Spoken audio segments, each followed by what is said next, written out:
The Anjala conspiracy of 1788 was a scheme by disgruntled Swedish officers to end Gustav III's Russian War of 1788–90. Declaring Finland an independent state was part of the plot, although it is disputed what importance the conspirators connected to that aspect.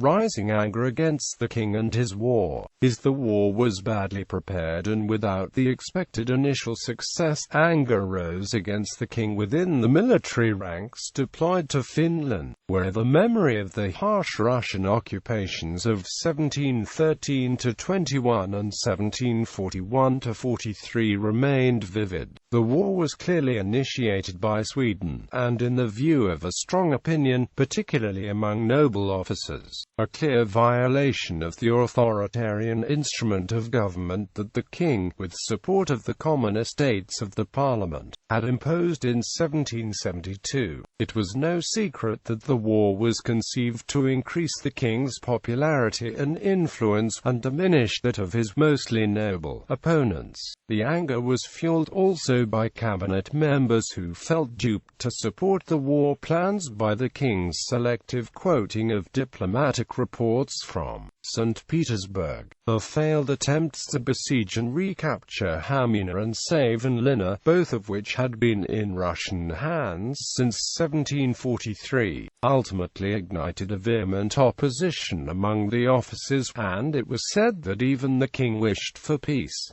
A peace feeler bypasses the king. The leaders of the Anjala conspiracy met in Liekla to secretly open communications with Tsarina Catherine the Great. Major Johann Anders Jägerhorn delivered the Liekla note dated August 8, 1788 to the Empress. The letter note was signed by several officers, including Armfeldt, commander-in-chief of the Savo forces and the king's closest confidant. The officers declared the war to be illegal, asked for the restoration of the Finnish borders according to the Treaty of Nystad of 1721, and for peace negotiations with representatives of the Finnish nation, which they understood as representatives for the eastern and northern half of Sweden, which during the 18th century had twice been harshly occupied, and whose population overwhelmingly were ethnic Finns. The response from the Empress was underwhelming.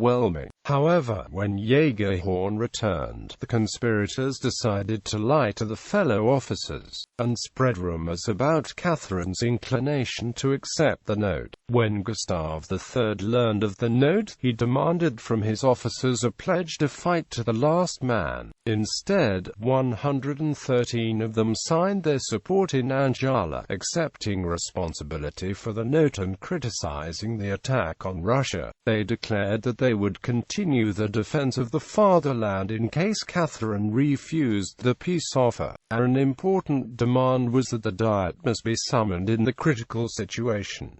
The declaration won increasing respect within the army and navy. Results. The support, however, diminished when it became obvious that the Russian government aimed to use the declaration to divide Sweden proper. For the Swedish government's point of view, this was an act of high treason that put the integrity of state in dire danger. Gustav III perceived his most bitter opponents to have become leaders of the Anjala conspiracy, and feared for his life should he remain in Finland, commencing a new theatre of war against Denmark in the south. The king had a good excuse to leave for less dangerous surroundings. Soon, however, he found the public opinion on his side, and the leading conspirators were arrested during the winter. 2 of the conspirators ended up as refugees in Russia. 9 were sentenced to death, although only one, Johan Henrik Hastisko, was executed, while the rest were either deported or put in prison. The idea of a separate Finnish nation was subsequently echoed by Alexander I at the Diet of Porvoo, when he formed the autonomous Grand Duchy of Finland from the eastern part of Sweden as a part of the Imperial Russia.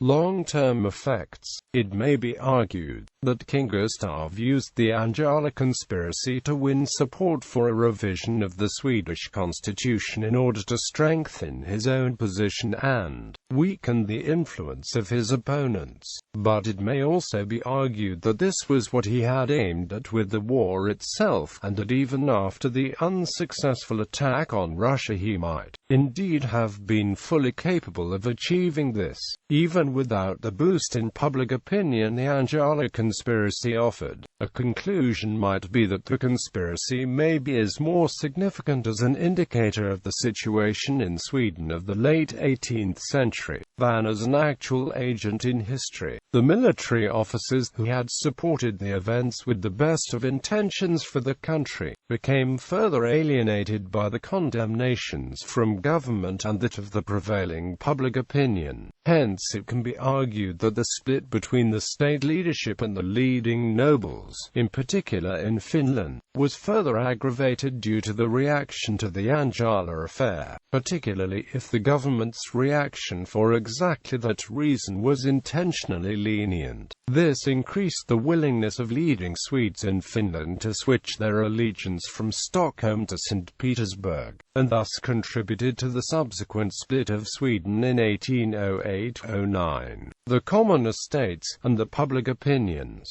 critical assessment of the Anjala men were in many circles in Finland seen as yet another sign of a rift between the two parts of Sweden. It seemed as if the Age of Liberty had elevated people with a very narrow view of the world, a view that obviously did not reach to the realm's eastern periphery. In other words, which would be echoed also in connection with Finland's 20th century wars. It seemed as if the majority of the Swedes did no longer consider the Finns' interests, nor appreciate the importance of the eastern provinces for Sweden, nor the sacrifices of the Finns. However, it ought not be neglected that the conspiracy also further emboldened the Russians, who for all of the century had successfully strived for influence over Sweden's domestic and foreign politics, and now saw the increasing possibility to acquire all of Sweden's eastern provinces, which would mean a substantial improvement of the strategic position of the new Russian capital, St. Petersburg, at the Gulf of Finland. Historical views differ in Finland and Sweden. Unsurprisingly, the evaluation of the Anjala conspiracy offers somewhat differing views between Sweden and Finland. In Finland, it is often seen as an important phase of nation building, and the separatist aspect may well be somewhat inflated, putting the conspirators' primary aim of striving for peace and restoration of political liberties in the background. In Sweden, the conspiracy is typically either seen as an understandable opposition against an oppressive king, who was actually eventually assassinated in 1792, and whose son, Gustav IV Adolf, would be deposed in 1809, or alternatively as an omen of how treacherous Swedish civil servants in 1808–09 would facilitate Russia's acquisition of the eastern half of Sweden.